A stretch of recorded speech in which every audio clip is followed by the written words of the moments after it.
Hello दोस्तों, ये हमारा वीडियो है। वीडियो को आप ले सकते हैं, हमें कोई समस्या नहीं है। उसने शाही महल की ओर देखते हुए कहा। संत शूरवीर भी शाही शूरवीरों के पास वापस गया और उनसे कहा कि चाहे कुछ भी हो, शाही महल की अंतिम पंक्ति तक रक्षा करने के लिए तैयार रहें। राजमहल के अंदर आरव अपनी नींद और स्वप्न प्रशिक्षण से जाग चुका था। उसे ऐसा लग रहा था जैसे उसका शरीर अब और भी मजबूत हो गया है। दुर्भाग्य से किसी कारण से जो दबाव लगातार उसके शरीर पर काम कर रहा था, वह भी अब मजबूत हो गया था। उसने अपने शरीर पर दबाव का विरोध किया और उठ खड़ा हुआ और नए कपड़े पहन लिए। बाहर कुछ शोर सुनकर वह बालकनी की ओर चला गया। बाहर का नजारा देखकर उसकी आंखों में ठंडक की किरण चमक उठी। आरव चुपचाप कमरे के अंदर खड़ा था और बाहर देख रहा था। कमरे में पूरी तरह से सन्नाटा था। वह शांति से मुड़ा और अपने कमरे के चारों ओर देखा। उसके हाव भाव समझ से बाहर थे, लेकिन उसकी आंखों में क्षणिक चमक थी, जैसे उसने कुछ दिलचस्प देखा हो। उसने इसे व्यक्त नहीं किया। वह बस बिस्तर पर चला गया और अपना सुनहरा लबादा उठाया और अपने शरीर पर पहन लिया। कमरे में एक खूबसूरत महिला प्रकट हुई, जिसका शरीर पतला और चेहरा आकर्षक था। कौन सोच सकता था कि ऐसा होगा? सम्राट कोई और नहीं बल्कि वही व्यक्ति था जो नया मांस मांगने आया था। जब उसने यह सोचा तो उसके चेहरे पर उदासी फैल गई। जब उसे यहां भेजा गया था तो उसने ऐसा होने की उम्मीद नहीं की थी। यह कोई और नहीं बल्कि वही व्यक्ति था जो नया मांस मांगने आया था। पीछे से एक आवाज ने उसकी बात पूरी की और लड़की को आश्चर्यचकित कर दिया, जो देवी ओसिरिस का था, जिसमें करिक जैसे देवताओं के अतीत को देखने की क्षमता थी। यह वह क्षमता भी थी जिसने उन्हें उन चीजों को जानने की क्षमता दी जो दूसरों को नहीं पता थी, जिससे उन्हें तदनुसार निर्णय लेने में मदद मिली। ऐसा कहा जाता है कि यही कारण था कि ओसिरिस अपने साथियों के साथ बहुत अजीब व्यवहार करता था। उसने कभी भी अपनी क्षमताओं का इस्तेमाल दूसरों की मदद करने के लिए नहीं किया। हालांकि ओसिरिस के विपरीत उसकी मृत्यु के बाद अस्तित्व में आने वाले रत्न में उसकी शक्ति का केवल एक अंश था।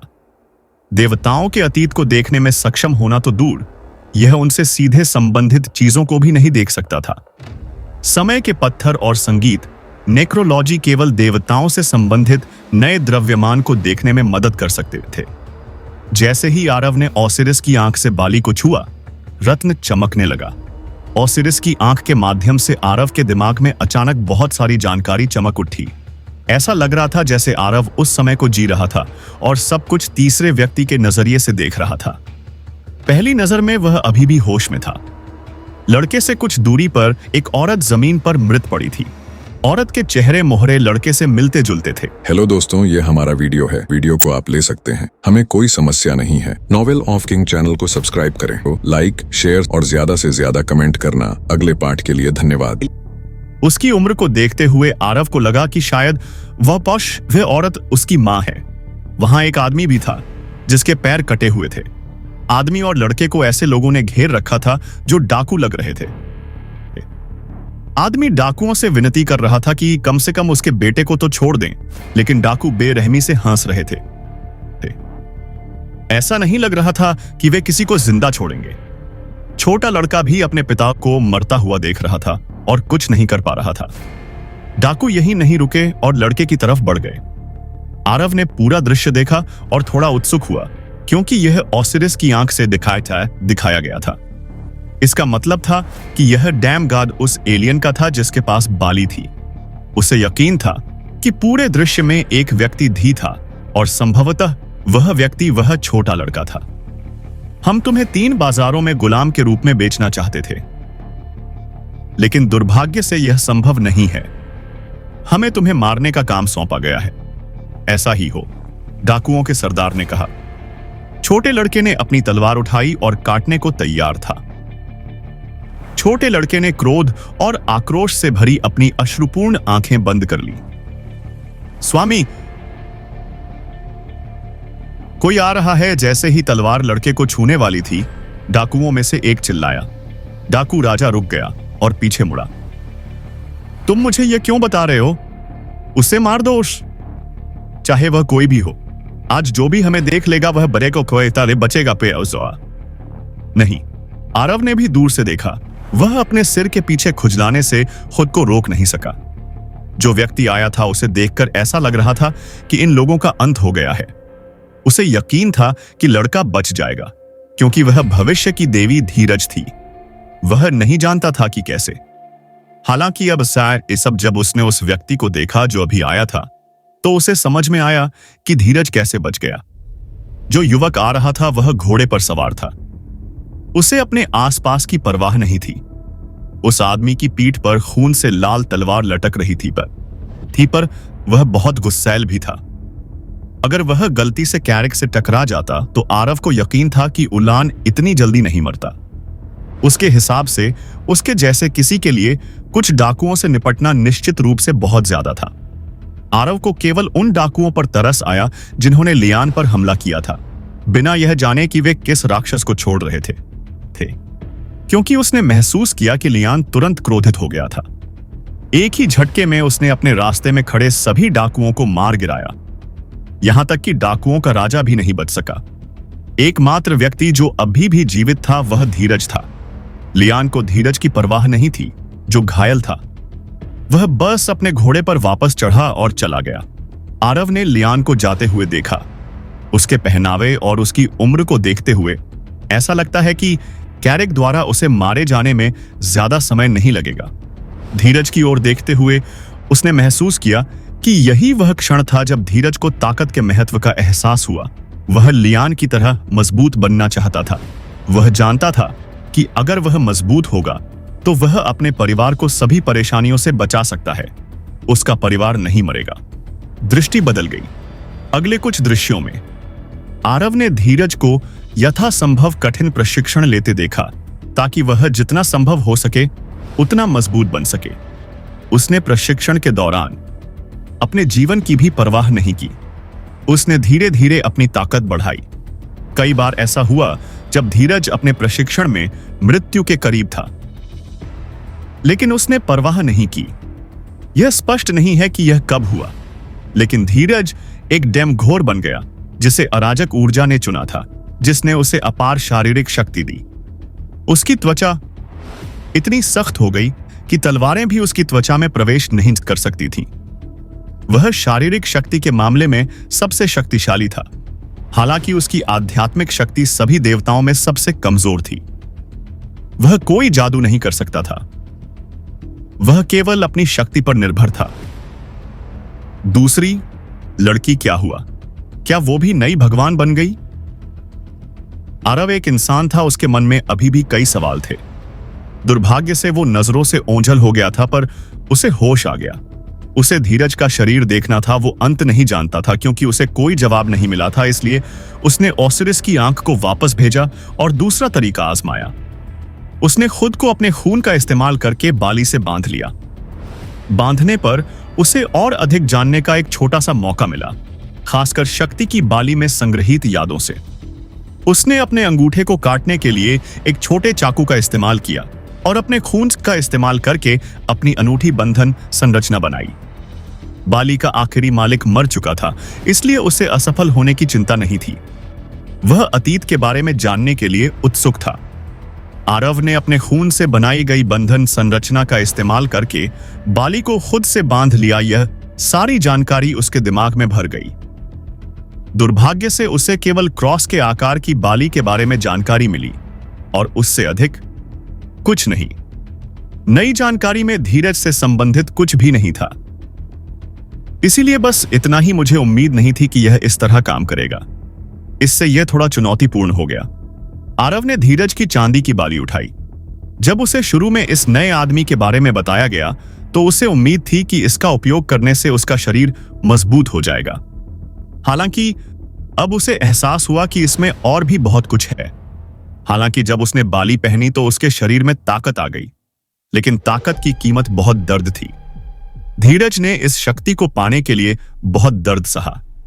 उसने अपनी शक्ति के बाद अपने शरीर को बहुत प्रताड़ित किया। बाली एक नया आदमी बन गया, जिसने अपनी चेतना प्राप्त की।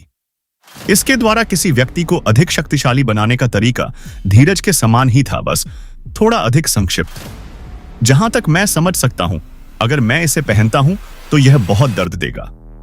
आरव की आज्ञा का उल्लंघन नहीं कर सकते थे।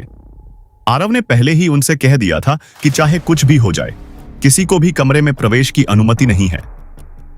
शाही शूरवीरों के कप्तान और नए संत शूरवीर भिषि भी चिंतित होकर कमरे से बाहर आ गए। आरव की लगातार चीखों से साफ था कि वह रूह को तोड़ने वाले दर्द से गुजर रहा था। दर्द इतना होना चाहिए था कि अब तक कोई भी बेहोश हो जाता, लेकिन आरव अभी भी जिंदा था। वह अंदर क्या कर रहा है? संत शूरवीर ने आश्चर्य से पूछा। उसने कहा था कि वह कुछ प्रशिक्षण से गुजरेगा, लेकिन इतना दर्दनाक प्रशिक्षण आरव ने जब बाएं कान में बाली पहनी थी तो उसे दर्द की उम्मीद थी, लेकिन उसे भी इतने दर्द की उम्मीद नहीं थी। ऐसा लग रहा था जैसे वह दर्द से बेहोश हो जाएगा, लेकिन बाली ने उसे होश में रखा और उसकी इच्छा शक्ति को भी मजबूत किया। कमरे में तनावपूर्ण माहौल था। उसके नीचे चादर कसकर बंधी हुई थी। उसकी सांस उथली थी और सीने के अंदर से दर्द की धीमी चीखें आ रही थीं। वह घंटों दहाड़ता रहा। आखिरकार शुक्र है कि वह सो गया। वह खुद ही जाग गया। वह सारे दर्द से थक चुका था। जब आरव को इतना दर्द सहना पड़ा तो उसे एहसास नहीं हुआ कि उसके अंदर पहले से ही बदलाव होने शुरू हो गए। शरीर, उसकी त्वचा साफ और चिकनी हो गई थी, जिससे कोई भी सोच सकता था कि उसकी शारीरिक सुरक्षा कम हो रही है। हालांकि इसके विपरीत उसका शरीर प्रत्येक गुजरते पल के साथ मजबूत हो रहा था। उसने चिल्लाना बंद कर दिया। क्या हमें जांच करनी चाहिए? शाही शूरवीरों में से एक ने संत शूरवीर से पूछा। जब आरव की चीखें बंद हो गईं, तो अंदर से कोई आवाज नहीं आ रही थी। अब इसकी कोई जरूरत नहीं थी।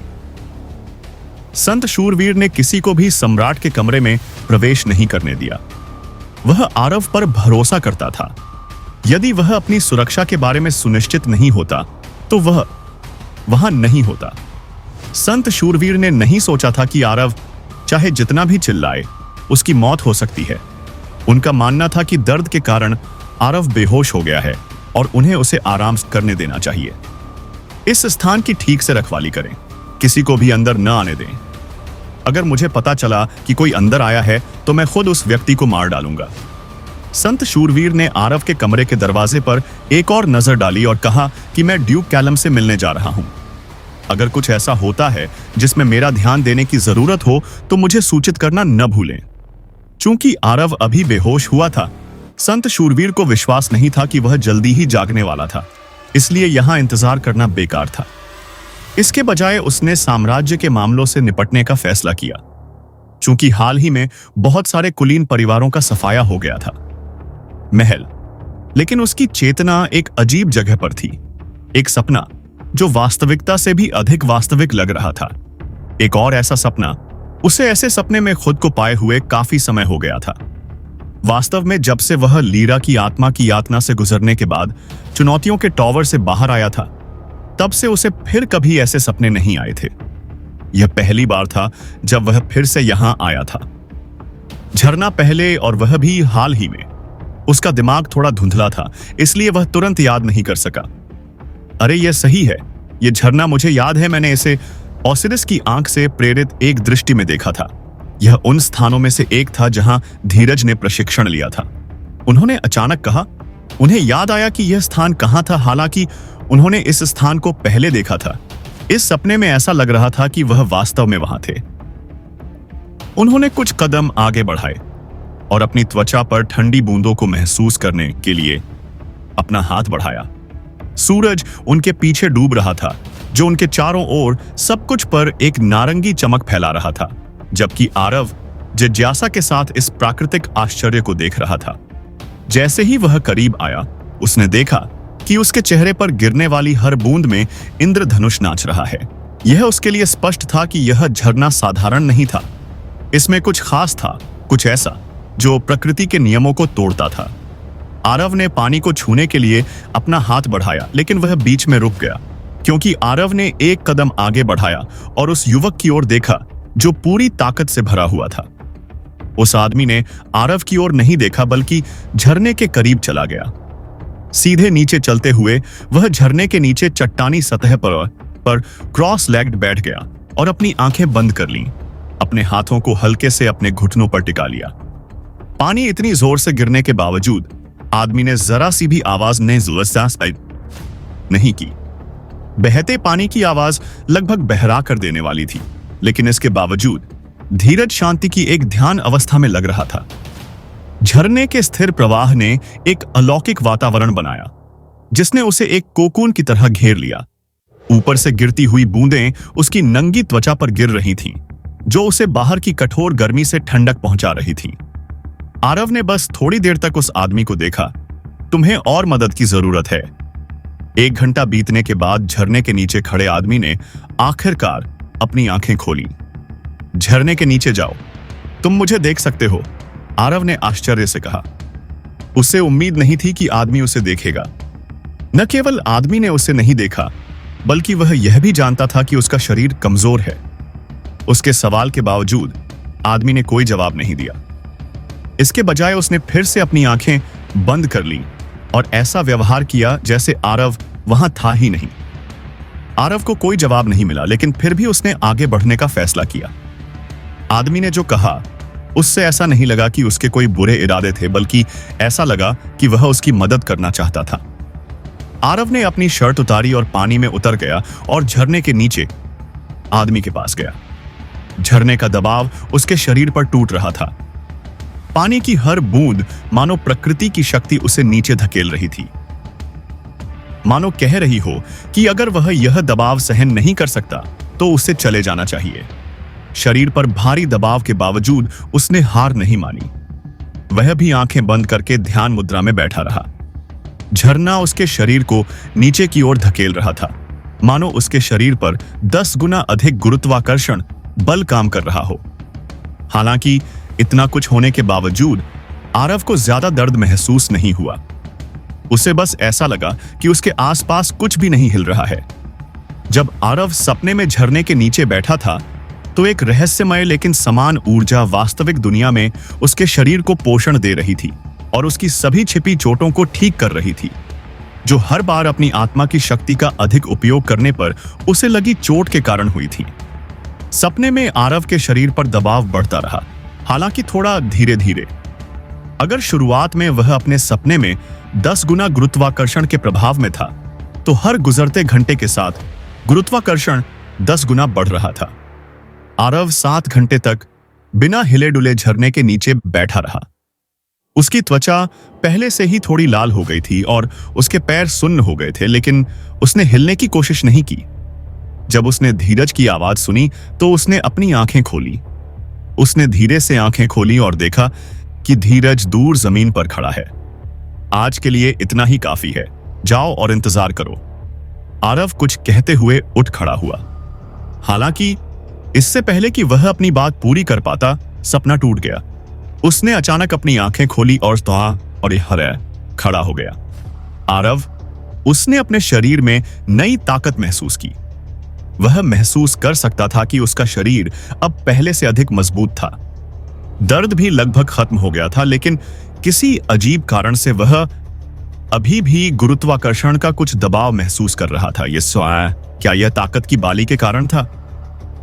बाली से उसने जो गुरुत्वाकर्षण दमन का अनुभव किया, वह वैसा ही था जैसा झरने के नीचे था। यहां तक कि गुरुत्वाकर्षण में वृद्धि का प्रतिशत भी लगभग उतना ही था जितना तब था जब उसका सपना टूट गया था। वह इसका परीक्षण करने के लिए खड़ा हो गया। जैसे ही आरव खड़ा हुआ, उसने तुरंत अपना संतुलन खो दिया। किसी कारण से उस पर बढ़े हुए गुरुत्वाकर्षण प्रभाव के कारण गुरुत्वाकर्षण ने केवल उसके शरीर को प्रभावित किया, लेकिन इसने उसके पैरों के नीचे जमीन पर कोई दबाव नहीं बढ़ाया। ऐसा लग रहा था कि भले ही वह सबसे कमजोर लकड़ी से बने पतले कांटे पर रुक जाए, फिर भी बढ़ा हुआ गुरुत्वाकर्षण उसके नीचे की जमीन को प्रभावित करेगा। यह फर्श को नहीं तोड़ेगा। यह सिर्फ कुछ ऐसा था जो उसे व्यक्तिगत रूप से प्रभावित कर रहा था, न कि उसके आसपास के वातावरण को ताकत में वृद्धि। लेकिन एक कीमत पर। अभी के लिए एक योग्य सौदा आरव ने अपने शरीर को ऊपर धकेला ताकि वह संतुलन खोजने की कोशिश कर सके, ताकि वह अपने ऊपर बढ़ते गुरुत्वाकर्षण के अभ्यस्त हो सके। शुरू में वह अचानक बदलाव के साथ तालमेल बिठाने के लिए संघर्ष कर रहा था। आया हर कदम वह 10 गुना भारी महसूस हुआ। यहां तक कि अपने हाथ उठाते हुए ऐसा लगा जैसे वह एक भारी हथौड़ा उठा रहा हो। सौभाग्य से दबाव अभी भी सहनीय था। आधे घंटे के अभ्यास के बाद वह अंततः बदलाव के अभ्यस्त होने में कामयाब रहा। अपनी गतिविधियों को नियंत्रित करने के बाद आरव तुरंत नहाने चला गया। पिछली रात की वजह से उसका शरीर पहले से ही पसीने और गंदगी से भीगा हुआ था। उसने अपने कपड़े और चादर उतारकर एक तरफ फेंक दी। दोनों कपड़े तुरंत जल गए। अंत में नहाने से पहले उसने कमरे से दुर्गंध को दूर करने के लिए कमरे पर शुद्ध मंत्र का जाप भी किया। काफी देर तक नहाने के बाद आरव पूरी तरह से तैयार होकर बाथरूम से बाहर आया, लेकिन एक बार फिर अपने कमरे में किसी को मौजूद देखकर हैरान रह गया। तुम आखिरकार वापस आ गए? उसने पूछा। तुम एक दिलचस्प घटना से चूक गए। तुम्हारे पास अभी भी इसके बारे में बात करने का समय है? बिस्तर पर बैठी युवती ने आह भरते हुए जवाब दिया। मैं तुम्हें कुछ महत्वपूर्ण बताने आई हूं। क्या हुआ? आरव ने पूछा। ऐसा अक्सर नहीं होता था कि वह सम्मन की पवित्र पुजारिन को इतनी गंभीरता से देखता था। अभी तक कुछ भी नहीं हुआ है। हालांकि भविष्य के बारे में ऐसा नहीं कहा जा सकता है, रुचिता ने जवाब दिया। तुम्हें जल्द से जल्द इस साम्राज्य को छोड़ देना चाहिए। एक बड़ा तूफान आने वाला है जो जल्द ही इस साम्राज्य को निगल सकता है। वह तूफान? आरव ने थोड़ा हैरान होकर पूछा। इस समय उसे केवल एक ही बात परेशान कर सकती थी कि कोई चर्च उसके पीछे आ सकता है। हालांकि उसे यकीन था कि कोई भी चर्च उसकी उपस्थिति के बारे में नहीं जानता था। उसने यह सुनिश्चित किया था। फिर उसे भागने की क्या जरूरत थी? तुम वास्तव में कुछ नहीं जानते, रुचिता ने आह भरी। वह थोड़ा हैरान थी कि यह आदमी कितना कुछ कर रहा था। वह अज्ञानी था। फिर वह यह भी जानती थी कि उसके लिए वास्तव में जानने का कोई तरीका नहीं था। यहां तक कि वह केवल इसलिए जानती थी क्योंकि वह वहां मौजूद थी जब लपटों के भगवान को उस स्थान के बारे में बताया गया था जहां पत्थर टूट गया। मुझे नहीं पता कि आरव ने क्या पूछा। अस्पष्ट होने का कोई कारण नहीं है। बस सीधे कह दो कि मेरे लिए कौन आ रहा है। कोई विशेष रूप से तुम्हारे लिए नहीं आ रहा है, लेकिन इस बार तुम भी इस पूरी गड़बड़ी में फंस गए हो। तुम भाग्य के पत्थर द्वारा चिह्नित किए गए हो, उन सभी लोगों के साथ जो इस शहर में थे जब पत्थर टूट गया था, शनि की पवित्र पुजारिन ने उत्तर दिया। इस बार लपटों का चर्च सीधे विश्वास पत्थर में शामिल होगा। आरव और भी अधिक भ्रमित हो गया। वह नहीं जानता था कि विश्वास पत्थर की घटना का क्या मतलब है, लेकिन वह एरेसिया के सम्राट के अंतिम शब्दों को नहीं भूला था, जहां उन्होंने कहा था कि पूरा शहर पीड़ित होगा। उसे लग रहा था कि साम्राज्य पर जो भी संकट आ रहा था उसका उससे कुछ लेना देना था, और चूंकि इस बार रुचिता व्यक्तिगत रूप से उसे चेतावनी देने आई थी, इसलिए यह स्पष्ट था कि उसने धोखा नहीं दिया था। लपटों का चर्च इस साम्राज्य को नष्ट करने आ रहा है, इसलिए तुम कह रहे हो कि चर्च से दूर रहकर वह अपनी ताकत बढ़ाने के लिए इस साम्राज्य को नष्ट करने जा रहा है। आरव एक गड़बड़ी में फंस गया था। वह कुछ भी करने से पहले पूरी स्थिति को समझना चाहता था। संतों की बैठक में ले जाए जाने पर संतों का एक नियम था कि संतों की बैठक में हुई चर्चाओं के बारे में किसी को बताने की अनुमति नहीं थी, लेकिन रुचिता को इसकी परवाह नहीं थी, खासकर तब जब किसी के पास यह जानने का कोई तरीका नहीं था कि कोई जानकारी लीक हुई है या नहीं। वह पहले से ही जानती थी कि अन्य पवित्र पुजारी भी इस नियम की परवाह नहीं करते हैं। उसने उन्हें बैठक से बाहर आने के बाद हुई घटना के बारे में भी बताया, जिस तरह से उसने उसे विश्वास पत्थर के बारे में समझाया।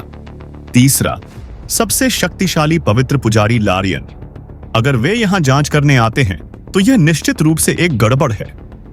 सब कुछ सुनने के बाद आरव पूरी तरह से समझ में आ गया कि यह एक समस्या क्यों थी। ऐसा कहा जाता है कि ज्वाला का पवित्र पुजारी काफी शक्तिशाली था, जिसके मंत्र बहुत दूर तक मार कर सकते थे। मैं एक उन्नत श्रेणी का जादूगर हूं, लेकिन ऐसा कहा जाता है कि वह आत्मा शक्ति के चरम पर है। अगर मैं पूरी ताकत से लड़ता हूं तो मैं उसका सामना कर सकता हूं, लेकिन समस्या तब होती है जब अन्य चर्च शामिल हो जाते हैं। मैं अभी उतना मजबूत नहीं हूं, अगर मैं इस समय लड़ता हूं तो यह साम्राज्य निश्चित रूप से नष्ट हो जाएगा। ऐसी कुछ चीजें थीं जो उसने रुचिता को नहीं बताई थीं। उसने अपने रहस्यों को अपने पास ही रखा। हालांकि वह अभी भी जानता था कि अगर उसे बेहतर मौका चाहिए तो उसे रुचिता की मदद लेनी होगी। अगर पुष्पेश यहां जांच करने आता है तो वह निश्चित रूप से सम्राट से मिलने के लिए कहेगा। उसने कहा, अगर वह मुझसे मिलता है तो मैं पूरी तरह से आश्वस्त नहीं हो सकता कि वह मेरी असली पहचान नहीं जान पाएगा। लेकिन अगर मैं किसी और को सम्राट होने का नाटक करने के लिए भेजता हूं तो उसे सच्चाई पता चल जाएगी। अगर ऐसा होता है तो इसमें ज्यादा समय नहीं लगेगा। वह गुस्से में इस शहर को नष्ट कर सकता है। इसलिए मैं तुम्हें जाने के लिए कह रहा हूं। रुचिता ने सिर हिलाया। लोकेश को खोजो और शायद वह तुम्हारे ऊपर से भाग्य का निशान हटाने में तुम्हारी मदद कर सके। मैंने सुना है उसके साथ कुछ व्यवहार। अगर आपको उसका नया ठिकाना पता है तो आपको उसके नए ठिकाने पर जाना चाहिए। आरव को नहीं पता था कि लोकेश शहर ने अपना स्थान बदल दिया है और यहां तक कि चर्चों को भी नहीं पता था कि अबादोन शहर वर्तमान में कहां स्थित है। रुचिता से जानकारी मिलने के बाद उसे एहसास हुआ कि यह विकल्प भी संभव नहीं था। वह केवल अपोफिस शहर का अंतिम स्थान जानता था। यहां तक कि उसे नए स्थान के बारे में भी पता नहीं था, और अगर वह जानता भी था तो उसे लगता था कि लोकेश उसकी मदद नहीं करेगा। आखिरकार उनके बीच कोई अच्छा रिश्ता नहीं बचा था। मैं लोकेश की मदद नहीं ले सकता। मुझे यह भी नहीं पता कि वह कहां है। उसने ईमानदारी से रुचिता से कहा कि यह कोई विकल्प नहीं है। जैसा कि आरव बोल रहा था, वह रुचिता की प्रतिक्रिया की निगरानी कर रहा था और उसकी स्थिति का अनुमान लगा रहा था। मेरी तरफ ऐसे मत देखो, अवलिया ने अपने कंधे उचका दिए। मैंने पहले ही तुमसे कहा था, मुझे तटस्थ रहना चाहिए। आरव ने ज्यादा प्रतिक्रिया नहीं की। हालांकि रुचिता मजबूत थी, लेकिन वह जानता था कि उसकी स्थिति थोड़ी जटिल थी। अगर वह एक पवित्र पुजारी से लड़ने के लिए उसके साथ शामिल हो जाती तो यह सभी पवित्र पुजारी एक बड़े युद्ध का कारण बन सकते थे। वे उस जोखिम को लेने के लिए काफी करीब नहीं थे। फिर भी वह नहीं चाहता था कि वह जोखिम उठाए। वह भविष्य के लिए उसका तुरुप का पत्ता थी। कोई ऐसा व्यक्ति जो उसे पवित्र पुजारियों के बारे में अधिक जानकारी दे सकता था। वह नहीं चाहता था कि अन्य पवित्र पुजारी यह जाने कि वह उसके साथ भी काम कर रही थी। चिंता न करें, मैं आपसे मेरे लिए लड़ने के लिए नहीं कहूंगा, उन्होंने समझाया। मेरे पास एक विचार है और मैं खुद पुष्पेश को संभाल लूंगा। मुझे बस कुछ समय और आपकी थोड़ी मदद चाहिए। रुचिता ने भौहें सिकोड़ते हुए पूछा, क्या मदद? किसी कारण से वह इसके बारे में अच्छा महसूस नहीं कर रही थी। आरव, अगर वह उससे लड़ने के लिए नहीं कह रहा था तो क्या मदद? मैं आपसे एक जानवर उधार लेना चाहता हूं। आरव ने समझाया कि मैं एक उड़ने वाला जानवर हूं। आपको इसकी क्या आवश्यकता है? रुचिता ने पूछा। उसे कोई जानकारी नहीं है। क्या तुम मौत की तलाश में हो? बुलाने की पवित्र पुजारिन सदमे में खड़ी हो गई। जब वह आरव को यह बताने आई तो यह केवल इसलिए था क्योंकि उसे लगा कि वह इस गड़बड़ी को संभालने के लिए पर्याप्त मजबूत नहीं था। वह चाहती थी कि वह भाग जाए और तब तक बढ़ता रहे जब तक वह संतुलन तोड़ने के लिए पवित्र पुजारिन का सामना करने के लिए पर्याप्त मजबूत न हो जाए। हालांकि उसे उम्मीद नहीं थी कि वह ऐसा बेतुका विचार तैयार करेगा। मैं मौत की तलाश क्यों करूंगा? आरव ने रुचिता से कहा। उसे पुष्पेश द्वारा पागल कहे जाने पर कोई आपत्ति नहीं थी। अगर कुछ भी हो तो वह खुद को भी पागल कहेगा, क्योंकि वह कुछ बहुत ही बेतुका सुझाव दे रहा था। दुर्भाग्य से अब उसके पास कोई विकल्प नहीं था। वह या तो पूरे साम्राज्य और अपनी पहचान को खतरे में डाल सकता था, और भी अधिक समस्याएं पैदा कर सकता था, या वह अपनी योजना के साथ आगे बढ़ सकता था। वह नहीं जानता था कि सम्राट इलेक्टर को भाग्य का पत्थर कैसे मिला, जिसे लपटों के भगवान की बेटी ने रखा था। हत्यारे द्वारा ले लिया गया था। हालांकि वह जानता था कि यह पूरा साम्राज्य भी बलि का बकरा बनाया गया था, क्योंकि उसने सुना था कि कैसे लपटों के भगवान ने अतीत में एक पूरे शहर को नष्ट कर दिया था। वह इस साम्राज्य और खुद के होने की संभावना को बलि का बकरा बनाना। अगर उसे इस स्थिति से बाहर निकलना था तो उसे पुष्पेश को दूसरा बलि का बकरा देना होगा। तभी वह भविष्य की परेशानियों से बच सकता था। हालांकि ऐसा करना उसके लिए सबसे कठिन काम था। वह पुष्पेश को सम्राट इलेक्टर के बारे में नहीं बता सकता था जब वह उससे मिलता। पुष्पेश वैसे भी उसकी कही किसी भी बात पर विश्वास नहीं करने वाला था, इसलिए यह योजना बिल्कुल जरूरी हो गई। चाहे वह कुछ भी करे, चाहे वह कितनी भी बेतुकी क्यों न हो, तुम वाकई गंभीर हो, तुम वाकई चर्च ऑफ फ्लेम्स पर हमला करना चाहते हो। सम्मन की पवित्र पुजारिन ने मूंग बनाया। वह जानती थी कि पुष्पेश अपरंपरागत है, लेकिन वह भी नहीं जानती थी कि वह ऐसी योजना बना सकता है। पूरी योजना का सबसे अजीब हिस्सा यह था कि भले ही यह बहुत जोखिम भरा था, उसने लड़ाई में उसकी मदद नहीं मांगी। उसने केवल एक जानवर मांगा जो उसे चर्च ऑफ फ्लेम्स तक ले जाए। पुष्पेश ने पहले ही उससे वादा कर लिया था कि उसके जानवर को उसे पूरे रास्ते ले जाने की जरूरत नहीं है और वह बाकी रास्ता खुद ही उड़ सकता है, ताकि सम्मन की पवित्र पुजारिन बंधी न रहे। लेकिन फिर भी अगर ऐसा कुछ हुआ तो रुचिता भी ऐसा कुछ करने से पहले 2 बार सोचेगी। अगर आप मुझे जानवर उधार नहीं देना चाहते हैं तो मुझे एक नक्शा दें जिसका उपयोग करके मैं वहां पहुंच सकता हूं। मुझे अकेले वहां पहुंचने में अधिक समय लगेगा, लेकिन मैं वहां पहुंचने में सक्षम हो जाऊंगा। पुष्पेश ने रुचिता को याद दिलाया, जो विचारों में खोई हुई थी। आप जानते हैं कि यदि आप ऐसा करते हैं तो वापस जाने का कोई रास्ता नहीं है। सम्मन की पवित्र पुजारिन ने कहा कि उसने एक आखिरी बार पूछा था, तुम अपनी जान भी गंवा सकती हो और मैं तुम्हें नहीं बचा पाऊंगी। आरव पहले से ही जानता था कि रुचिता क्या कह रही थी। उसका मानना था कि वह मसीह अब बच सकता था, क्योंकि वह अपने शरीर पर नियंत्रण खोने की चिंता किए बिना निक्रोम-एस के अपने मंत्रों का सही ढंग से उपयोग करने में सक्षम था। ऐसा नहीं है कि अगर मेरे पास कोई और विकल्प होता तो मैं इसे इतनी जल्दी कर लेता, उसने जवाब में। बस आह भरी रुचिता ने जिस तरह से प्रतिक्रिया की, ऐसा लगा जैसे उसने सोचा कि वह वास्तव में पागल है और वास्तव में यह करना चाहता था, क्योंकि उसे लगा कि यह मजेदार है। मैंने तुमसे कहा था कि अगर तुम मेरी मदद नहीं भी करोगे तो भी मैं यह करूंगी। यह साम्राज्य किसी और का राजवंश है। मैं नहीं चाहता था कि इसे प्राप्त करते ही यह नष्ट हो जाए।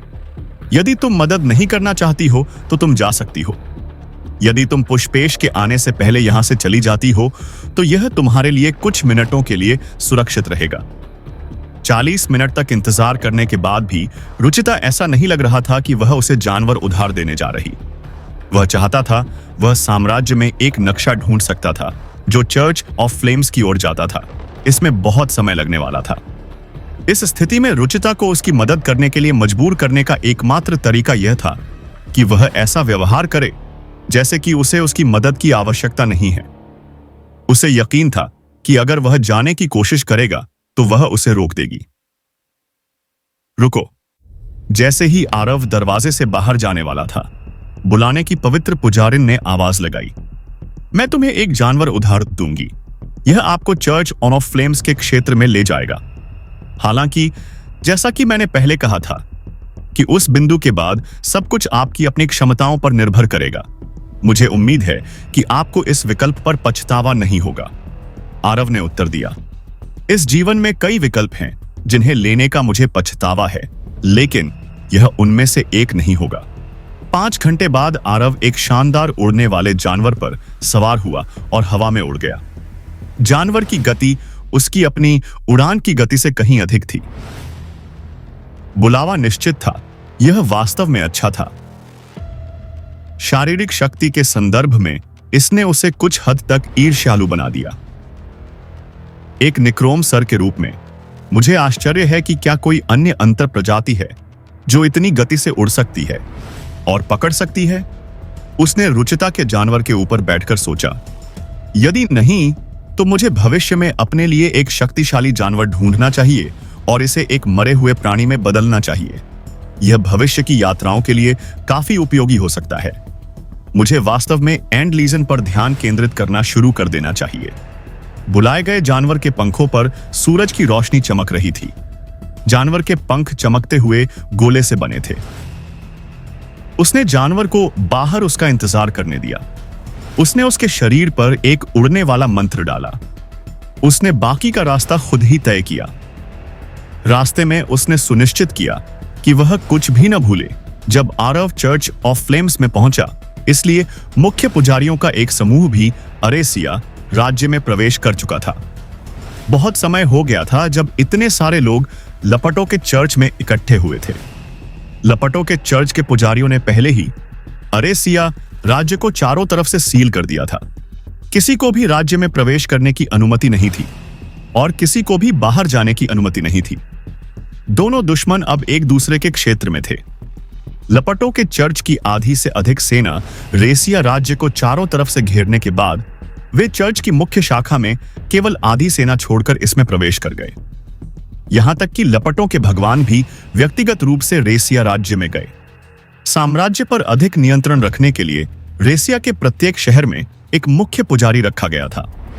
उसी समय लपटों के भगवान ने मुख्य समूह को शाही राजधानी में ले जाया, जहां क्रिस्टल को तोड़ा गया था। जब क्रिस्टल टूट गया तो साम्राज्य में मौजूद सभी लोगों को अवश्यों को निशान मिले।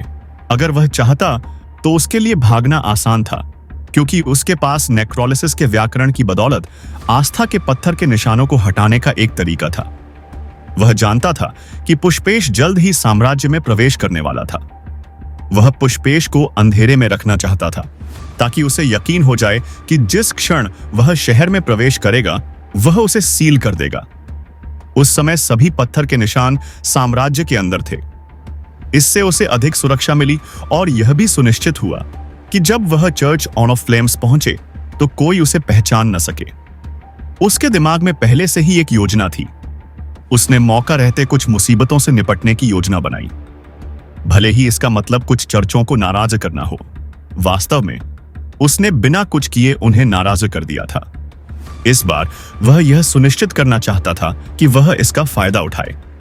आरव ने लॉर्ड ऑफ फ्लेम्स के क्षेत्र में प्रवेश किया।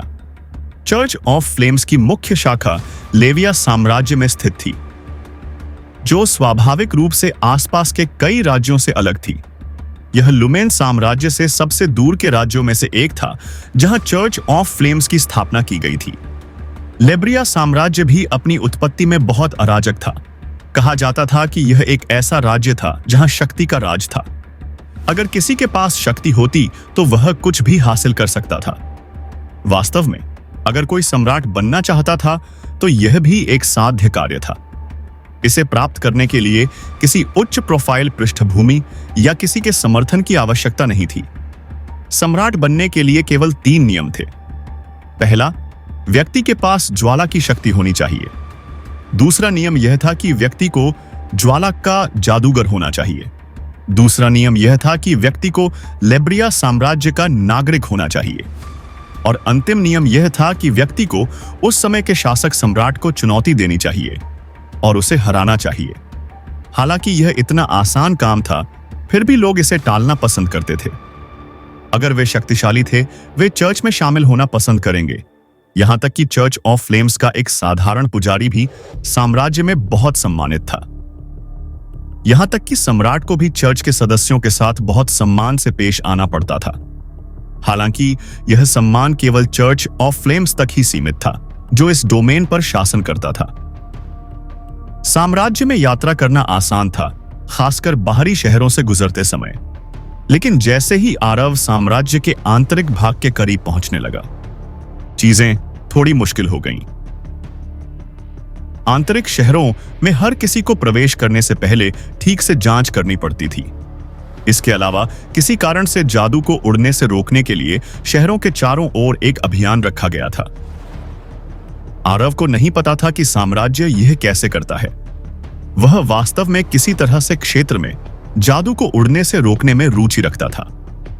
उसने सोचा कि शहरों को कवर करने वाली बड़ी संरचनाओं के कारण यह संभव था, लेकिन अगर यह एक सामान्य संरचना थी तो वे इसे कैसे चला सकते थे?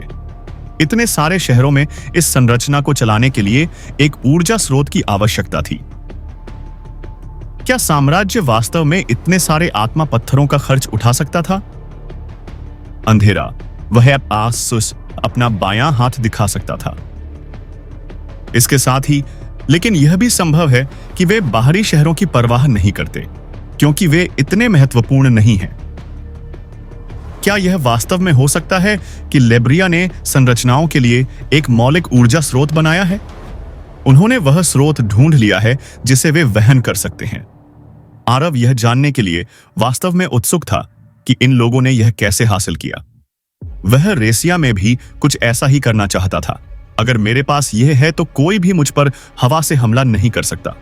यह बड़े पैमाने पर युद्धों में विशेष रूप से प्रभावी होना चाहिए, क्योंकि हमारे पक्ष में मेरे अलावा कोई भी नहीं है जो हवाई लड़ाई प्रभावी ढंग से लड़ सकता है। अगर रेसिया ने भी मुझ पर युद्ध छेड़ दिया तो उसके उड़ने वाले जानवर सीधे लड़ाई से बाहर हो जाएंगे और जमीन पर मैं अपनी मरे हुए सेना का निर्माण कर सकता हूं। शहर से पैदल गुजरने और संरचना की सीमा से बाहर निकलने के बाद यह फिर से उड़ना शुरू कर दिया और शाही राजधानी लेविया की ओर अपनी यात्रा जारी रखी, जहां आग की लपटों का मुख्य चर्च स्थापित किया गया था। इसके अलावा उसने महसूस किया कि ऐसा लग रहा था जैसे शहर में प्रवेश करते ही उसकी आधी आध्यात्मिक शक्ति दब गई हो। आध्यात्मिक शक्ति को सीमित करने के लिए एक और गठन, अगर मैं गलत नहीं हूं तो इसका केवल उन जादूगरों पर प्रभाव होना चाहिए जिनमें ज्वाला का तत्व नहीं है। इन लोगों ने वास्तव में कुछ चरम उपाय किए। रॉयल सिटी में प्रवेश करने के बाद आरव केवल प्रतिक्रिया में आहें भर सकता था, हालांकि इससे कोई फर्क नहीं पड़ता है। चर्च ऑफ फ्लेम्स अब बहुत कमजोर है। इसकी अधिकांश सेनाएं एरेसिबो शहर छोड़ चुकी हैं। यह संभव होना चाहिए। इसके अलावा मेरे पास अभी भी कुछ है। अगर यह गठन उन लोगों की शक्ति को सीमित नहीं करता है जो लपटों से जुड़े हैं, तो इसका नर्क सम्राट चर्च ऑन फ्लेम्स पर कोई प्रभाव नहीं होगा। आप लोगों के लिए यह बहुत लंबा दिन होने वाला है। लेब्रिया का शाही शहर पूरे साम्राज्य में सबसे अधिक आबादी वाला शहर था। यह साम्राज्य का सबसे बड़ा शहर भी था। आरव तुरंत इसकी भव्यता से प्रभावित हुआ, जो कि किसी भी अन्य शहर से कहीं अधिक थी। यह उन शाही शहरों से पूरी तरह अलग था जहां वह गया था। शहर उसकी अपेक्षा से कहीं अधिक शानदार था। वह केवल यह देखकर आश्चर्यचकित था कि यह शहर कितना समृद्ध था। लेब्रिया के अन्य शहरों को देखते हुए उसने कभी उम्मीद नहीं की थी कि शाही शहर ऐसा होगा। हर कोने में आरव को आश्चर्यचकित करने के लिए कुछ नया था। दो शानदार संपदाओं के बीच छिपा एक शांत उद्यान, प्राचीन देवताओं को दर्शाती मूर्तियों से घिरे तालाब में क्रिस्टल साफ पानी उगलने वाला एक अलंकृत फव्वारा। इसमें ऊंची मीनारें, जटिल नक्काशी और चमकीले रंगों से ढके भव्य मेहराब थे, जो डूबते सूरज की रोशनी में चमकते थे। जैसे जैसे वह महल के करीब पहुंचा, उसने महल की दीवारों के चारों ओर खूबसूरत महल देखे और उसने उसके अंदर एक हरी खाई और हरे भरे बगीचे देखे। महल के चारों ओर उसने देखा कि भारी भीड़ जमा हो रही है। उसे समझ में नहीं आ रहा था कि अचानक यहां भीड़ क्यों जमा हो रही है, लेकिन ऐसा लग रहा था कि यहां कुछ बड़ा होने वाला है। उसने अपने सबसे करीब खड़ी एक महिला को रोका, जो शायद जानती थी कि आज इतने सारे लोग यहां क्यों आए हैं। युवती ने आश्चर्य से उसकी ओर देखा। हाँ, क्या तुम्हें कुछ चाहिए? क्या तुम्हें पता है कि इतने सारे लोग यहां क्यों इकट्ठे हुए हैं? आरव ने काले बालों वाली महिला से पूछा। क्या हो रहा है युवक? क्या तुम्हें यह खबर पहले नहीं मिली? महिला ने आश्चर्य से कहा। उसे यकीन करना मुश्किल हो रहा था कि साम्राज्य में अभी भी कोई ऐसा है जिसे इस बारे में पता नहीं, लेकिन लोग यहां युद्ध देखने आए हैं। आग का एक युवा जादूगर सिंहासन के लिए सम्राट को चुनौती दे रहा है। अगर वह युद्ध जीत जाता है तो वह नया सम्राट बन जाएगा। मुझे अभी भी समझ में नहीं आया कि वह आदमी क्या सोच रहा है। उसके लिए चर्च ऑफ फ्लेम्स में शामिल होना बहुत मुश्किल है। अगर वह आज जीत जाता है तो बेहतर होगा। वह केवल अपनी स्थिति कम करेगा। यह उसका जीवन है। मैं यहां केवल उनके बीच की लड़ाई देखने के लिए हूं। संक्षिप्त सारांश देने के बाद महिला भीड़ के बीच से आगे बढ़ी ताकि वह शो देखने के लिए एक बेहतर जगह ढूंढ सके। सिंहासन छीनने की लड़ाई। आरव ने अपना सिर थोड़ा हिलाया। काश रेसिया में सब कुछ इतना आसान होता। यह बहुत अच्छा होगा। फिर भी भविष्य में लोग मुझे बार बार चुनौती देंगे। यह वास्तव में सिरदर्द बन जाएगा। मुझे लगता है कि यह बेहतर है कि हमारे पास एक अलग प्रणाली है जो और भी बेहतर है। इसने चर्च ऑन फ्लेम्स को और भी कमजोर बना दिया है। वह पहले से ही देख सकता था कि चर्च ऑफ फ्लेम्स के कुछ सदस्य युद्ध देखने और संचालन करने के लिए पहले से ही यहां मौजूद थे। इसने चर्च ऑफ फ्लेम्स को उसके लिए और भी कमजोर बना दिया है। युद्ध देखने में कोई दिलचस्पी नहीं होने के कारण उसने शाही महल को पीछे छोड़ दिया और उद्देश्य की भावना के साथ वह जितनी जल्दी हो सके चर्च ऑफ फ्लेम्स की ओर चल पड़ा। वह नहीं जानता था कि वह चर्च ऑफ फ्लेम्स में है या नहीं, लेकिन उस समय उसने माना कि क्या आर्मी ऑफ अनडेड मंत्र चर्च ऑफ फ्लेम्स के मुख्य पुजारियों पर काम करेगा। अगर यह काम करता है तो इस बार बड़ी फसल होनी चाहिए। हालांकि मंत्र ने अधिक विवरण का उल्लेख नहीं किया है। मैं अभी भी मंत्र के बारे में पर्याप्त नहीं जानता।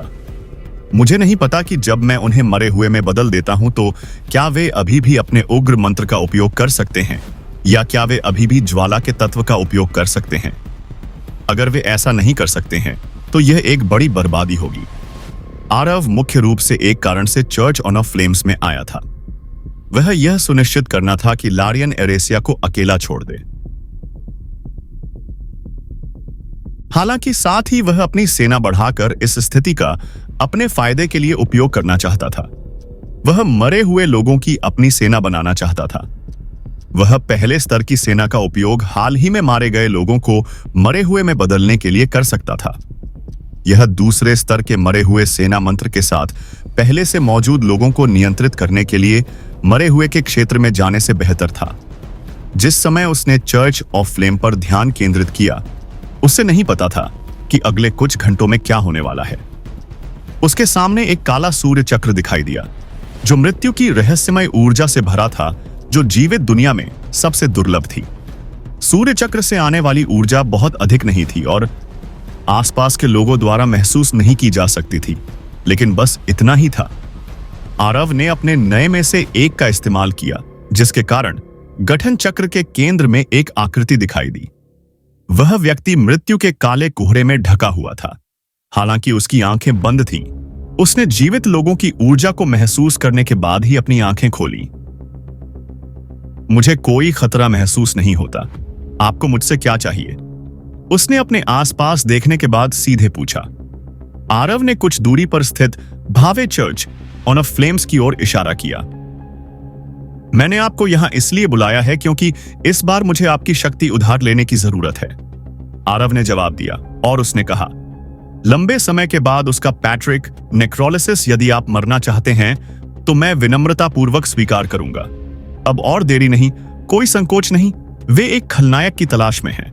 मैं उन्हें एक खलनायक दूंगा। हम क्या करने जा रहे हैं? राफेल ने स्थिति को बेहतर ढंग से समझने की कोशिश करते हुए पूछा। फिलहाल उन्हें यकीन था कि उन पर हमला नहीं किया जा रहा है। इसका मतलब है कि वे हमला करने वाले थे। हम चर्च ऑफ फ्लेम्स पर हमला करेंगे। जहां तक राफेल का सवाल है, वह इस समय यहां अपना चेहरा नहीं दिखाना चाहता था। उसे चेहरे पर मास्क की उतनी जरूरत नहीं थी जितनी उसे अपनी पहचान छुपाने की थी। वह चाहता था कि लोग राफेल को जाने। राफेल की भविष्य में एक बड़ी भूमिका थी और वह चाहता था कि हर कोई उसे जाने। साथ ही चूंकि राफेल ज्यादातर समय मृतकों के दायरे में रहता था, इसलिए उसे अपने चेहरे के बहुत ज्यादा उजागर होने की चिंता नहीं करनी पड़ती थी। पूरे इलाके को सील कर दो। वह इमारत हमारा निशाना है। आए, आरव ने मास्क लगाने के बाद आदेश दिया। वह इमारत निशाना है। जब तक हम अंदर की चीजों का ध्यान रख रहे हैं, तब तक कोई हमें परेशान नहीं कर सकता। आरव ने भी अपना पहनावा बदलकर गहरे रंग के कपड़े पहन लिए। राफेल को नहीं पता था कि चर्च ऑफ फ्लेम्स ने आरव को गुस्सा दिलाने के लिए क्या किया था, लेकिन फिर भी उसका मानना था कि आरव के लिए उन पर हमला करना काफी महत्वपूर्ण था। आमतौर पर आरव वह होता था जो सीधे टकराव से बचने की कोशिश करता। उन्होंने व्यक्तिगत रूप से मुख्य पुजारियों को आदेश दिया कि वे इतने छोटे मामले पर अपना समय बर्बाद न करें। दोनों मुख्य पुजारियों ने अपनी सबसे ऊंची ज्वलंत छड़ें निकाली और एक अजीब मंत्र का जाप किया जो साम्राज्य में पहले कभी नहीं सुना गया था। जैसे ही दोनों ने अपना मंत्र पूरा किया, वे शाही राजधानी में प्रवेश कर गए। दोनों तरफ आकाश में एक बिंदु पर मिलते हुए और एक ज्वलंत गुंबद के अंदर शाही राजधानी को घेरते हुए। शाही राजधानी रेसिया आग के एक गुंबद से घिरी हुई थी, जो एक चमकदार नारंगी रोशनी के साथ आकाश को रोशन कर रही थी। महल की दीवारों के ऊपर शाही शूरवीरों को यह देखने के लिए इकट्ठा होते देखा जा सकता था कि उनके प्यारे शहर के साथ क्या हुआ था। गुंबद के अंदर सभी पर एक भयानक सन्नाटा छा गया। हवा धुएं और राख से भर गई थी। सांस लेने की हिम्मत करने वालों का दम घुट रहा था। हर जगह घबराहट और निराशा के निशान थे, क्योंकि लोग बाहर निकलने का रास्ता खोजने की पूरी कोशिश कर रहे थे, लेकिन हर मोड़ पर असफल रहे।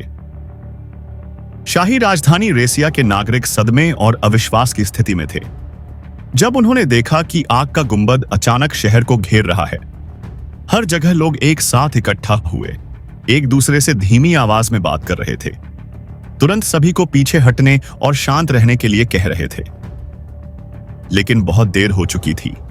लोगों में पहले से ही दहशत फैल चुकी थी। लोग एक दूसरे से सवाल पूछने लगे कि उनके लिए इसका क्या मतलब है और यह कब तक चलेगा।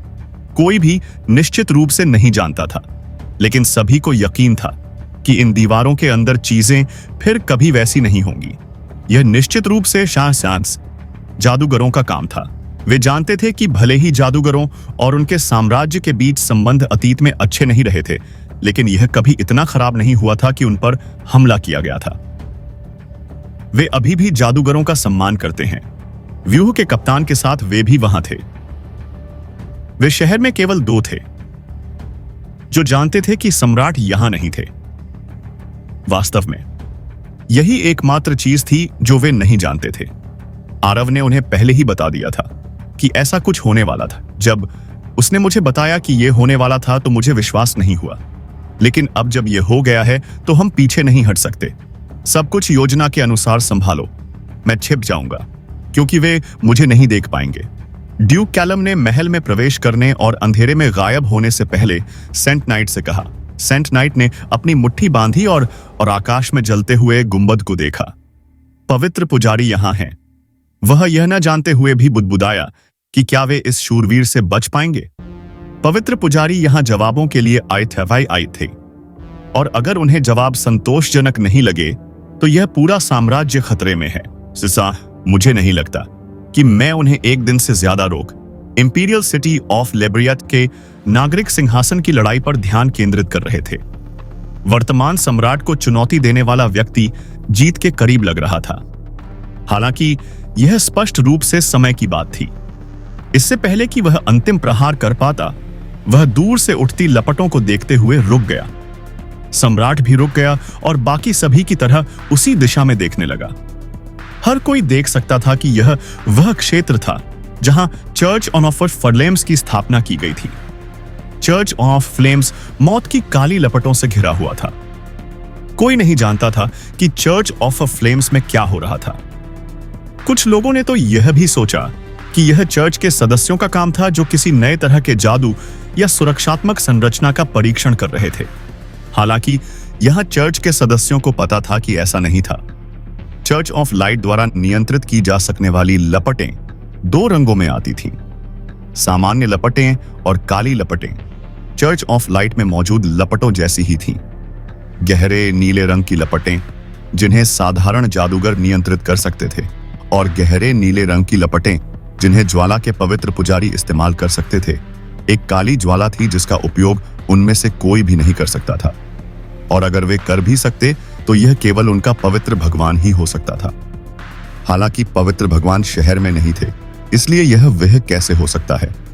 वे सभी जानते थे कि कुछ गड़बड़ है। ज्वाला से ढका गुंबद शहर के ऊपर ऊंचा उठ रहा था और पूरे क्षेत्र पर एक अशुभ छाया डाल रहा था। पहले तो आम लोग इसके पास जाने से डरते थे, लेकिन जादूगर अलग थे। चर्च के सदस्य जो चर्च में नहीं थे, तुरंत बिना किसी दूसरे विचार के वापस भाग गए। दुर्भाग्य से वे ज्वाला की दीवार के करीब भी नहीं जा सके। जादूगर होने के बावजूद जो ज्वाला को नियंत्रित कर सकते थे, वे काली लपटों के माध्यम से नहीं देख सकते थे। जो भी हो, यह ज्वाला पूरी तरह से विदेशी लग रही थी। हम इन लपटों से बाहर नहीं निकल सके। उसके जैसे किसी व्यक्ति की तो बात ही छोड़िए, जिसने इन लपटों को बनाया, हम अंदर भी नहीं जा सकते। क्या उस स्थिति में यह वास्तव में इस संरचना का परीक्षण हो सकता है? मैं किसी को भी चर्च पर हमला करने की कोशिश करते नहीं देखता। हम व्यर्थ में चिंतित थे। दूसरे पादरी ने राहत की सांस ली। वे कम से कम हमें बता सकते थे कि वे इसका परीक्षण करेंगे। उन्होंने हमें व्यर्थ में चिंतित किया। एक युवा पादरी ने अपनी आंखें घुमाई, हमें सूचित किया, क्या हम इतने भी महत्वपूर्ण हैं? मुझे लगता है कि केवल मुख्य पुजारी स्तर का कोई व्यक्ति इसके बारे में जानता था। उन्होंने हमें सूचित करने की जहमत नहीं उठाई। अगर मैं उनकी जगह होता तो मैं भी परेशान नहीं होता। दूसरे आदमी ने आह भरी, हम केवल इतना कर सकते हैं कि उस उच्च स्थान तक पहुंचने के लिए कड़ी मेहनत करें जहां आग की लपटें चर्च पर हमला कर रही थी। अगर कुछ था तो उन्होंने सारा श्रेय चर्च के निर्माण को दिया। उन्होंने यह भी नहीं सोचा कि किसी अजनबी या दुश्मन ने इस संरचना को सक्रिय किया है, क्योंकि उनका मानना था कि इस स्तर की संरचना स्थापित करने के लिए जमीन पर महीनों का काम करना होगा। हालांकि वे जानते थे कि वे इस आग की दीवार को पार नहीं कर सकते, जिसे तोड़ने में एजन को भी मुश्किल हुई थी। आग की अंधेरी दीवार के दूसरी तरफ अराव चर्च और ऑफ फ्लेम्स के प्रवेश द्वार बड़ा से चेयर खड़ा था, जो एक अंधेरे धुंध में डूबा हुआ था। राफेल उससे थोड़ी दूरी पर खड़ा था। केवल दो आदमी एक पूरे चर्च को नष्ट करने के लिए यहां आए थे। अराव ने एक शांत सांस ली। इस कदम से पीछे हटने का कोई रास्ता नहीं था। यह उसका भविष्य था, एक ऐसी जगह जहां वह अपना नाम मौत का पर्याय बनाना चाहता था, ताकि जो लोग उसका अनुसरण करना चाहते थे उन्हें कोशिश करने से पहले 10 बार सोचना पड़े। चर्च ऑफ फ्लेम्स में कुल 30 मुख्य पुजारी थे, जिनमें से केवल 3 के पास आध्यात्मिक शक्ति का शीर्ष स्तर था। बाकी के पास आध्यात्मिक शक्ति का एक उन्नत स्तर था, जो कि एकेडमी ऑफ एलिमेंट्स के मुख्य शिक्षकों के समान स्तर का था। 3 सबसे शक्तिशाली मुख्य पुजारियों में से 2 ने पवित्र भगवान की लपटों का अनुसरण करते हुए चर्च छोड़ दिया था। वे पहले से ही शाही है, इसलिए यहां प्रताड़ना निचली मंजिलों की तुलना में अधिक थी। बाहर से पंजाब की आवाज सुनकर एक पुजारी अपने कमरे से बाहर आया, लेकिन जैसे ही वह बाहर आया उसने पाया कि पूरा हॉल खाली था। नाली को छूते हुए उसके कानों में एक आवाज पड़ी जो उसके पीछे से आ रही थी। उसने अपने कंधों पर एक हाथ महसूस किया। युवा जादूगर अपने पीछे से आती एक शांत लेकिन डराने वाली आवाज सुनकर दंग रह गया। जैसे ही उसे छुआ गया, उसे लगा जैसे उसके शरीर की सारी ताकत खत्म हो गई हो। ऊर्जा को अंदर खींचा जा रहा था। एक शक्तिशाली बल द्वारा ब्लैक होल में उसका जीवन समाप्त होने वाला था। एक अन्य पुजारी पास के कमरे से बाहर आया। वह यह देखकर हैरान रह गया कि उसके दोस्त पर एक अजनबी ने हमला किया है। वह नहीं जानता था कि आरव कौन है, लेकिन अपने दोस्त के हाव भाव से जो हिल नहीं सकता था, वह जानता था कि उसे रोकने के लिए उसे कुछ करना होगा। उसने अपना हाथ उठाया और एक जादुई मंत्र पढ़ा। कोई रुकावट नहीं थी। इससे पहले कि दूसरा पुजारी अपना मंत्र पूरा कर पाता, उसने एक और आवाज सुनी। यह स्पष्ट था कि आरव यहां अकेला नहीं था। चौंक कर वह पीछे मुड़ा और एक अन्य युवक को देखा जिसका चेहरा स्पष्ट रूप से दिखाई नहीं दे रहा था। दूसरे आदमी ने एक लबादा पहना हुआ था जो उसके चेहरे के ऊपरी आधे हिस्से को ढक रहा था, जिससे उसका चेहरा देखना असंभव हो गया था। हालांकि यह स्पष्ट था कि जैसे ही जादूगर ने राफेल की आकृति देखी, उसे लगा जैसे वह मौत को देख रहा। आरव ने उस युवा पुजारी की शक्ति को भी अवशोषित कर लिया था, जिसका शरीर जमीन पर गिर गया था। आरव ने दूरी में जलते हुए निशान को देखा। जब हम मुख्य पुजारियों से मिलेंगे तो हम उनके शरीर को बरकरार रखने की कोशिश करेंगे। जब हमारा काम पूरा हो जाएगा तो मुझे उनके शरीर की आवश्यकता होगी। उसने राफेल को सूचित किया, क्योंकि वह लपटों के चर्च में जा रहा था। रेसिया साम्राज्य के अंदर लपटों का देवता अपने हाथों को पीछे करके खड़ा था। लपटों के चर्च के 2 सबसे शक्तिशाली मुख्य पुजारी उसके पीछे खड़े थे। उन्होंने पूरे साम्राज्य को सील कर दिया था, जिससे यह एक विशाल जेल से ज्यादा कुछ नहीं था। ज्यादातर नागरिक डरे हुए थे। हम भाग भी सकते हैं। पूरी जगह सील है, हम कहीं भाग नहीं सकते। समय के साथ स्थिति अराजक होने लगी। जैसे जैसे लोगों को अपनी स्थिति का एहसास होने लगा और वे डरने लगे। उनका पूरा जीवन एक व्यक्ति के आगे बढ़ने पर निर्भर था। क्या वह व्यक्ति वास्तव में आगे बढ़ने वाला था? अधिकांश नागरिक पहले से ही उस व्यक्ति के अपने घर आने के लिए प्रार्थना कर रहे थे। अंदर कैलम चुपचाप बैठा था और उसके चेहरे पर एक गंभीर भाव था। 6 घंटे, हमारे पास केवल 6 घंटे हैं। आप किसी भी कीमत पर असफल नहीं हो सकते। यदि आप असफल हुए तो हम सभी मर जाएंगे। अब उसकी सारी उम्मीदें आरव पर टिकी थीं।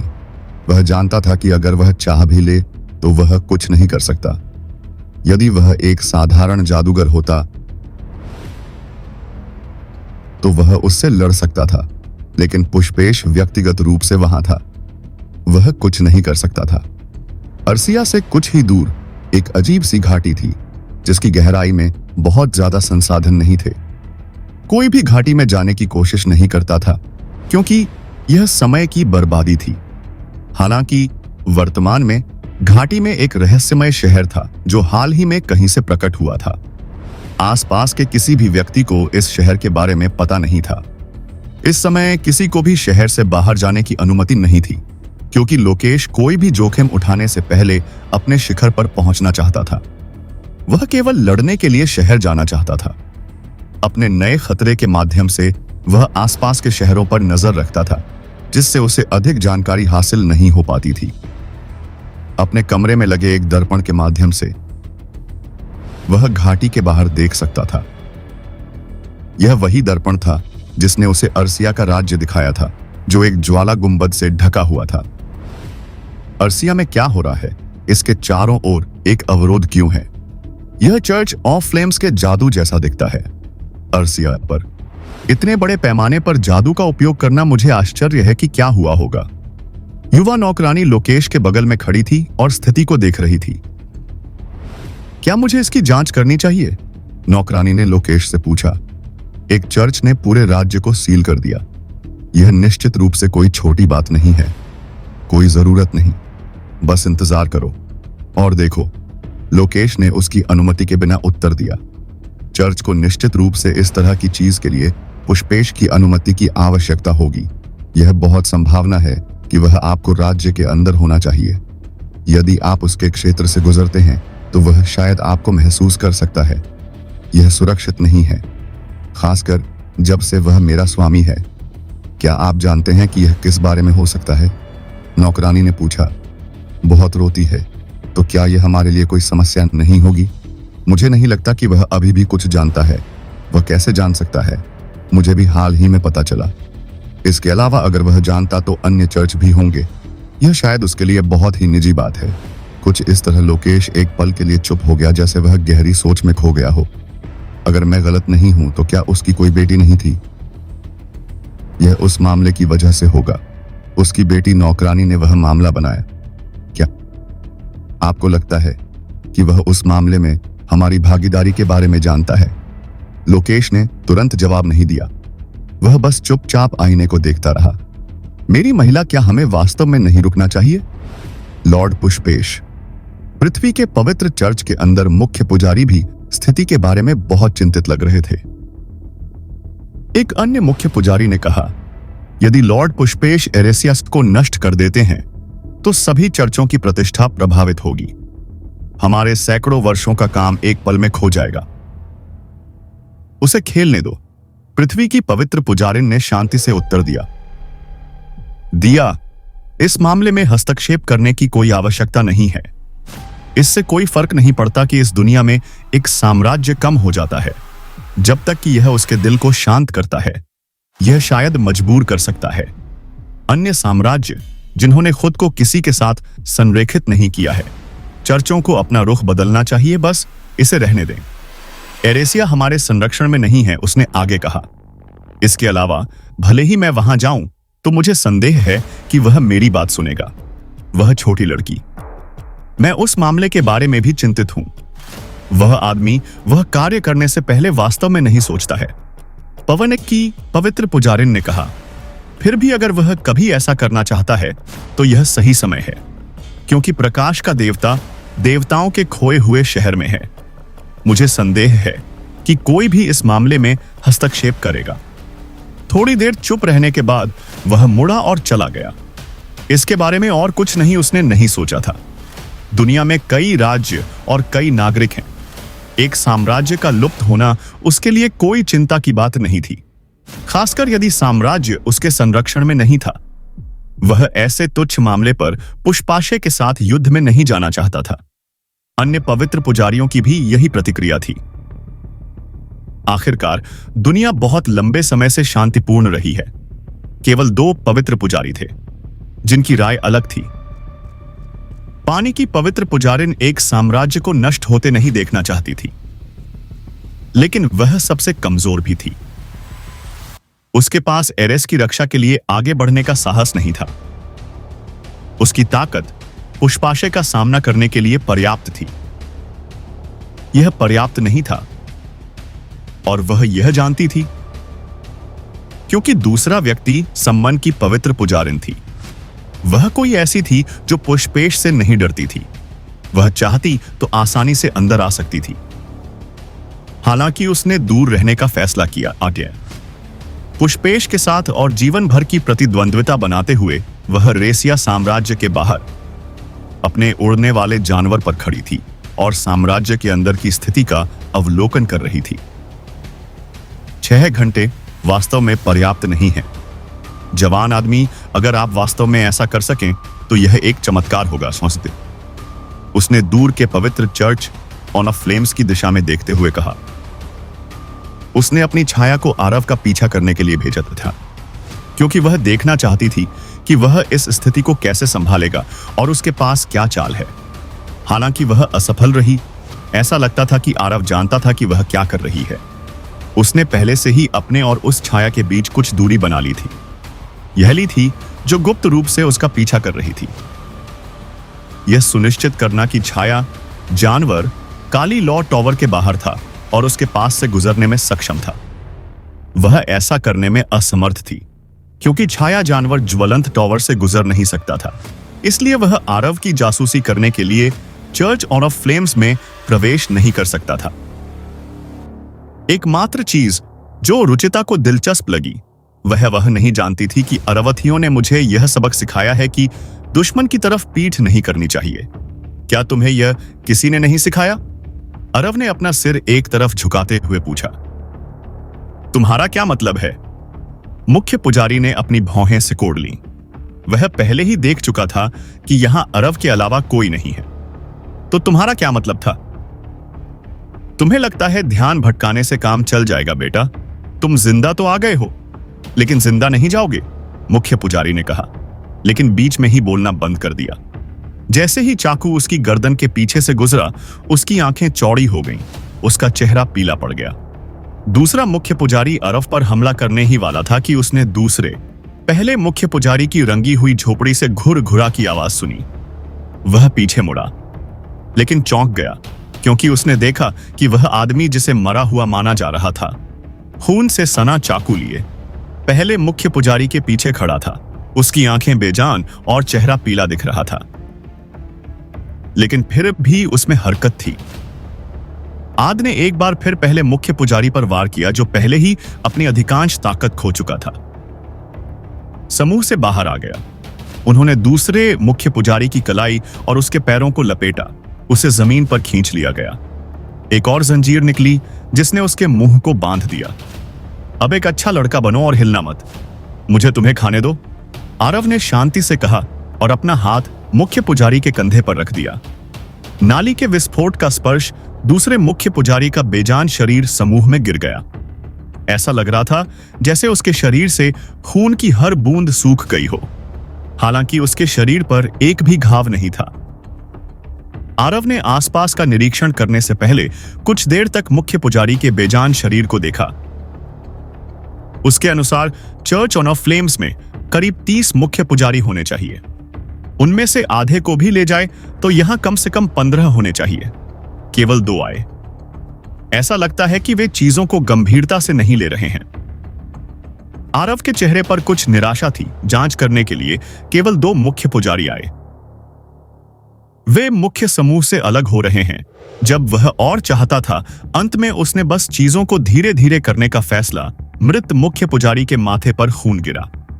लपटों ने छोटे छोटे खून के धागे बनाए जो मृत शरीर के अंदर फैल गए।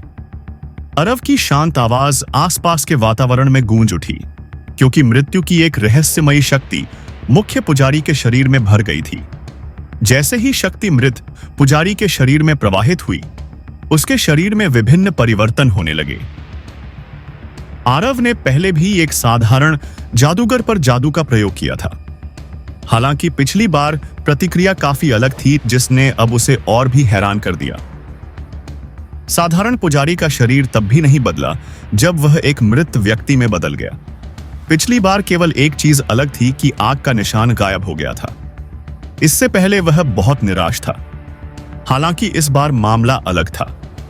अब जब आरव ने मुख्य पुजारी पर जादू का प्रयोग किया था, जिसने मंत्र का उपयोग मुख्य पुजारी पर किया था, जिसका शरीर चर्च की दिव्य लौ से पोषित था, शरीर में जो परिवर्तन हुए वे कुछ अलग थे। लौ के मुख्य पुजारी की पीठ पर लौ का निशान निराश नहीं करता था, यह केवल बदल गया था। आकार अभी भी वही था। निशान का रंग लाल से गहरा काला हो गया था। पवित्र पुजारी के बाल भी बदल गए और लंबे हो गए। भले ही आरव ने जानबूझकर ऐसा नहीं किया था, माथे पर निशान अनजाने में उन सभी निशानों की तरह हो गया पिछले शरीर के साथ। ऐसा लगा जैसे मैंने एक मृत व्यक्ति को पुनर्जीवित कर दिया है, जो एक बेजान इंसान से ज्यादा कुछ नहीं था। हालांकि इस बार ऐसा लगा जैसे वह व्यक्ति पूरी तरह से बड़ा हो गया था और मृत्यु की ऊर्जा में डूबा हुआ था। आग की लपटों का मुख्य पुजारी, जो मौत के सैनिक में नहीं बदला था, किसी कारण से उसने अपनी आंखें खोली। उसका दिमाग पूरी तरह से खाली था। हालांकि उसके अंदर कुछ था जो उसे बता रहा था कि चाहे कुछ भी हो, उसे अपने बगल में बैठे युवक की सेवा करनी थी। चाहे कुछ भी हो, क्योंकि मृतकों की सेना एक अनूठा मंत्र है जो उन लोगों पर सबसे अच्छा काम करता है जो अधिक शक्तिशाली हैं। आरव ने अपने पहले उचित मृत्यु सैनिक को देखने के बाद सोचा कि यह एक दरबारी मंत्र था, इसलिए यह कारण हो सकता है। लेकिन इसका मतलब यह नहीं है कि कैरिक की सेना में सैकड़ों मरे हुए एक मुख्य पुजारी की तरह शक्तिशाली थे। यह मंत्र विशेष रूप से शक्तिशाली लोगों के लिए बनाया गया था। ऐसा लग रहा था कि कमजोर लोगों पर इस मंत्र का उपयोग करना केवल समय और स्थान की बर्बादी थी। आरव को यकीन था कि कैरिक ने इस मंत्र को ऐसे ही बर्बाद नहीं किया होगा। इसका मतलब केवल यह हो सकता है कि मृतकों की सेना में, जिसे संत नाइट ने पहले देखा था, वह उनके पैरों पर गिर आयर जाएगा।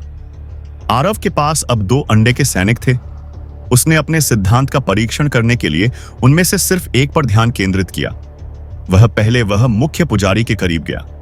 वह किसी और उद्देश्य से यहां आया था, लेकिन उसका मानना था कि अगर वह उसे हरा सकता है 10 डेथ नाइट्स, यह सबसे अच्छा परिणाम होगा। चर्च का गठन मेरी आध्यात्मिक शक्ति के आधे से अधिक को सीमित करता है, जो प्रत्येक मंत्र का उपयोग करना मुश्किल और अधिक समय लेने वाला बनाता है। अगर मेरे पास ड्रेन टच नहीं होता, यह काफी परेशानी भरा होगा। उसने डेथ नाइट को अपने आसपास पर नजर रखने का आदेश दिया ताकि कोई उसे परेशान न कर सके। उसने अपनी खून से लथपथ उंगली दूसरे मुख्य पुजारी के माथे पर रखी और ऑडिट की शक्ति का इस्तेमाल किया।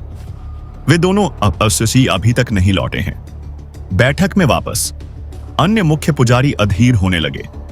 वे जितनी देर वहां रहे, उतना ही उन्हें बेचैनी होने लगी, जैसे कोई जहरीला सांप उनकी ओर आ रहा हो। वे अब और इंतजार नहीं कर सकते थे। सुरक्षा कारणों से उन सभी ने व्यक्तिगत रूप से यह देखने का फैसला किया कि ऊपर क्या हो रहा है। सभी मुख्य पुजारी ऊपर की ओर दौड़े। कुछ मिनटों की कड़ी मेहनत के बाद उन्होंने सफलतापूर्वक मंत्र पूरा किया और एक और डेथ नाइट बनाया। केवल एक चीज जो वह अभी भी नहीं जानता था, वह थी कि डेथ नाइट कोई जादू कर सकते हैं या नहीं। उनके पास एक निशान था। दुर्भाग्य से यह उस समय था जब आत्मा विस्फोट एक शक्तिशाली मंत्र था, जबकि आत्मा विस्फोट आरव का पहला मंत्र था। उसने इसका इस्तेमाल केवल इसलिए किया क्योंकि यह एकमात्र मंत्र था जो उसे विश्वास था कि शरीर को बरकरार रख सकता है। उनके शरीर उसके लिए एक अनमोल संसाधन थे। इतनी कमजोर शक्ति के साथ पवित्र चर्च में घुसपैठ करने की तुम्हारी हिम्मत कैसे हुई? मुख्य पुजारी की उपहासपूर्ण हंसी जलती हुई दीवार के दूसरी ओर से गूंज रही थी। आरव वह उपहासपूर्ण आवाज से परेशान नहीं था। अगर कुछ था तो उसे यह मनोरंजक लगा। जलती हुई दीवार के दूसरी तरफ के लोग एक कुएं में छिपे कछुओं की तरह थे, जो यह देखने में असमर्थ थे कि इस तरफ क्या हो रहा है। आरव जानता था कि वे कुछ शक्तिशाली मंत्र डालने की कोशिश कर रहे थे। वह हवा में बदलाव महसूस कर सकता था, हालांकि वह चिंतित नहीं था। आप सही हैं कि यह एक कमजोर मंत्र है, उसने स्वीकार किया और दिव्य ज्वाला की दीवार के करीब चला गया। अब क्या यह अफसोस की बात नहीं होगी यदि मुख्य पुजारी ऐसे कमजोर मंत्र से हार गया? जैसे ही उसने बोलना समाप्त किया, उसने दूसरों को बोलने का मौका नहीं दिया और फिर से वही मंत्र दोहराया। हालांकि इस बार उसने कोई ब्रेक नहीं लिया। मुख्य पुजारी का आत्मविश्वास और भी बढ़ गया। उन्होंने पहले ही मंत्र का आधा हिस्सा जाप कर लिया था। दुर्भाग्य से चीजें अलग थीं। पहले विस्फोट के मुश्किल से 1 मिलीसेकंड के बाद दूसरा विस्फोट हुआ। चूंकि स्पिरिट एक्सप्लोजन एक उच्च स्तर का मंत्र नहीं था, इसलिए आरव को इसकी शक्ति को दबाने के बाद भी इसकी पूरी शक्ति लाने में कोई परेशानी नहीं हुई। बूम बूम बूम, कुछ ही सेकंड में 10 आत्माएं फट गईं। आरव को नहीं पता था कि संगीत नेक्रोलिटिक था। हर विस्फोट के साथ ताकत बढ़ रही थी। दूसरी तरफ आग की दीवार आखिरकार अपनी सबसे कमजोर स्थिति में थी। मैं इसे अब और नहीं ले सकता, कोई मेरी मदद करो, मुख्य पुजारी चिल्लाया। वह लगभग टूटने के कगार पर था। बस 10 और सेकंड, और हम इंतजार नहीं कर सकते। बस 10 और सेकंड, रुको। हर दूसरा मुख्य पुजारी पहले से ही पूरे चर्च को सभी दुश्मनों से मुक्त करने के लिए एक विशाल मंत्र का जाप करने में व्यस्त था, क्योंकि वे नहीं जानते थे कि कितने लोग घुसपैठ कर चुके हैं। यहां तक कि अपने सपनों में भी वे कल्पना नहीं कर सकते थे कि सिर्फ 2 लोग इस जगह पर हमला करने के लिए अकेले आने की हिम्मत कर सकते हैं। उन्हें यकीन था कि वहां कम से कम 50 लोग थे। अगर सिर्फ 3 सेकंड और होते तो वे सफल हो जाते। दुर्भाग्य से न केवल वे असफल हुए, बल्कि उन्हें मंत्र पूरा न कर पाने का खामियाजा भी भुगतना पड़ा और साथ ही विस्फोट की चपेट में भी आना पड़ा। उनमें से कुछ को दूसरों की तुलना में अधिक नुकसान हुआ। आप कौन हैं, मुख्य पुजारी? जो अभी भी लड़ सकते थे, उन्होंने अपने शरीर को बल के साथ ऊपर धकेल दिया, जबकि जो लोग बुरी तरह घायल थे, वे अपने पैर भी नहीं हिला सकते थे। एक रहस्यमय काली धुंध ने पूरे स्थान को घेर लिया, जिसने हर किसी की दृष्टि को ढक लिया, जिससे उनके लिए कुछ भी देखना असंभव हो गया।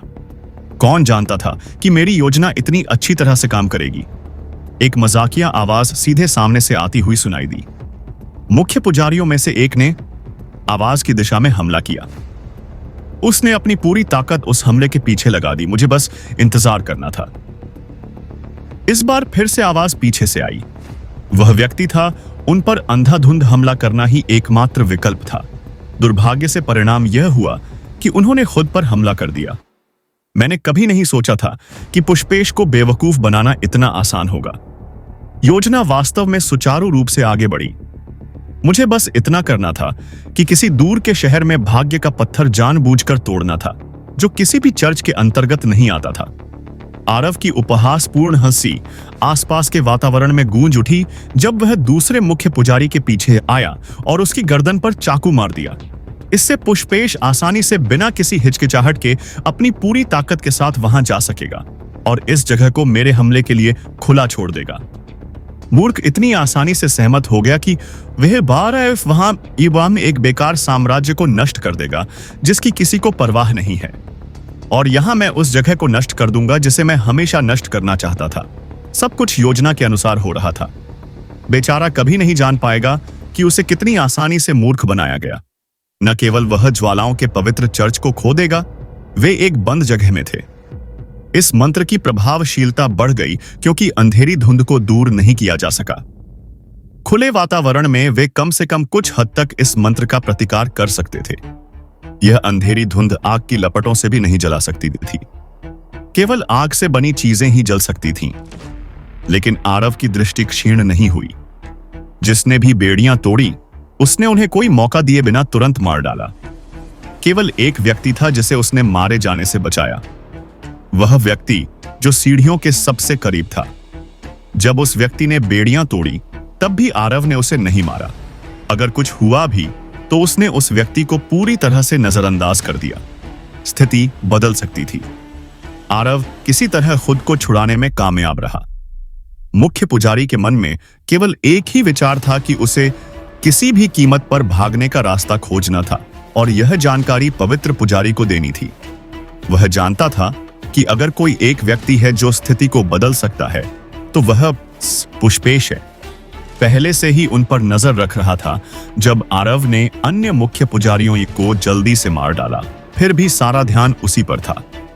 मुख्य पुजारी भारी सांस लेते हुए भूतल पर आया। आए श्री आ, उसके पूरे शरीर से खून बह रहा था, पर उसने इसकी परवाह नहीं की। वह जल्दी से चर्च से बाहर भागा। जैसे ही मुख्य पुजारी बाहर आया, उसने जलती हुई मीनार को देखा जो अभी भी वैसी ही थी। हालांकि मीनार में एक छेद था।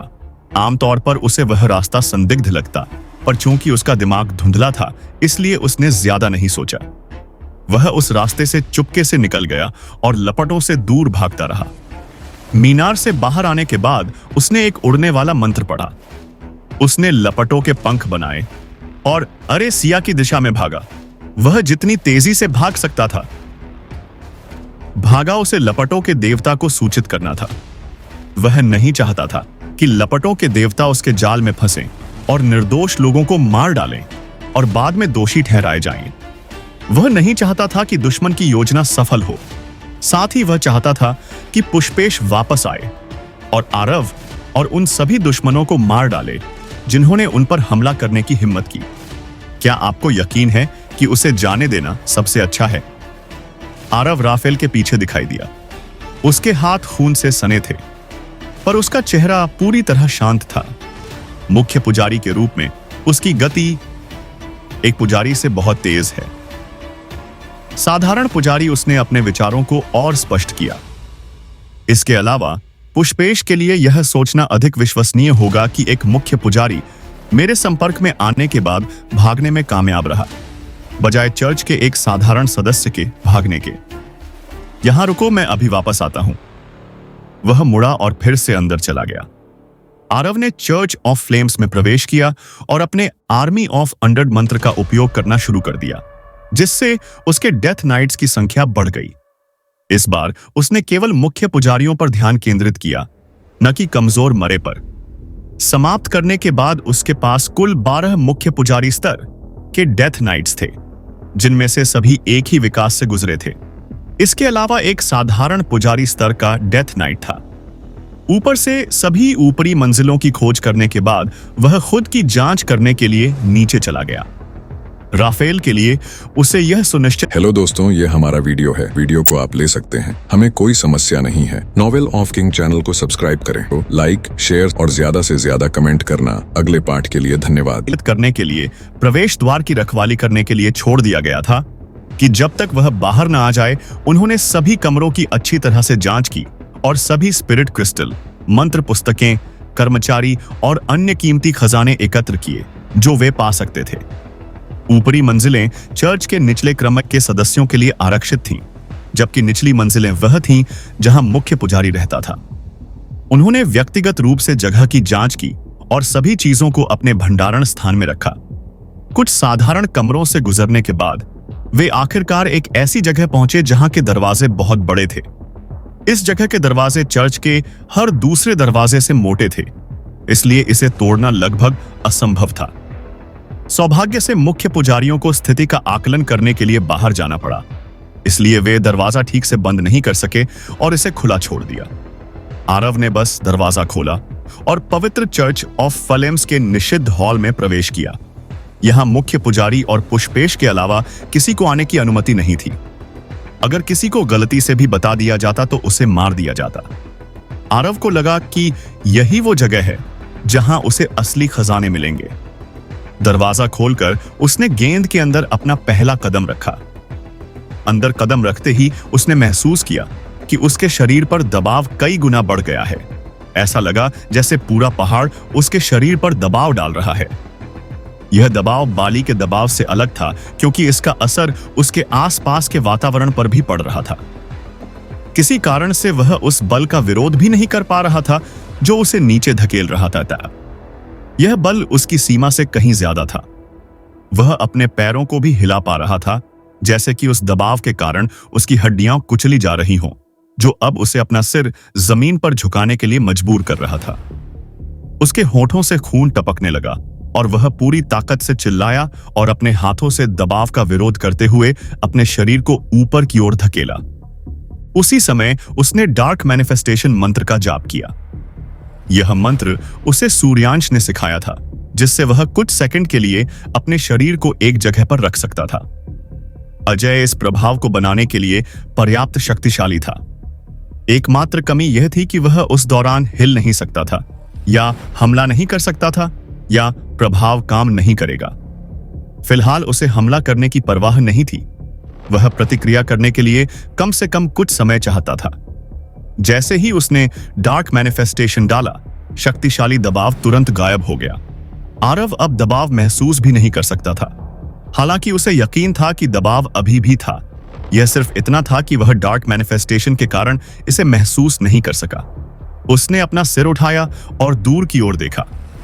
निषिद्ध हॉल में कई चीजें थीं, जिसमें एक रहस्यमय तालाब भी शामिल था, जो खून से अलग एक अजीब लाल तरल से भरा था।